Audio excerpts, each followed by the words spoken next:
Amazing women performers. We co-wrote the piece, composed the piece together. The idea was that we listened to the sounds of endangered songbirds and to create a sort of hybrid voice. One thing that people have to understand is that a human voice we have a larynx, so we can make one sound. But songbirds have a syrinx, so they make two separate sounds simultaneously, which our ears can't hear. In order to hear clearly what the songbirds do, we slowed the sounds down. And that allowed the human and the bird voices to come together. So often the singers are mimicking this idea of those two sounds by singing together at each other to create a strange new hybrid sound.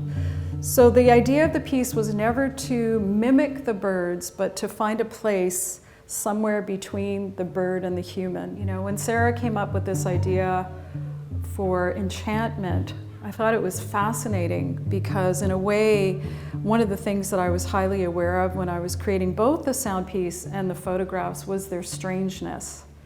And it wasn't that I was trying to make something strange, it just turned out that way. And I think it's that, line between the bird and the human, like where does the human begin, where does the bird end, etc. It keeps people looking, keeps people thinking, and I think ultimately that's what we have to consider as humans. It's like we are part of the natural environment and we consider ourselves as outside of that, and that's how we've gotten into the disastrous position we are on this planet at this moment, that we think we're above nature, we think we're outside of nature.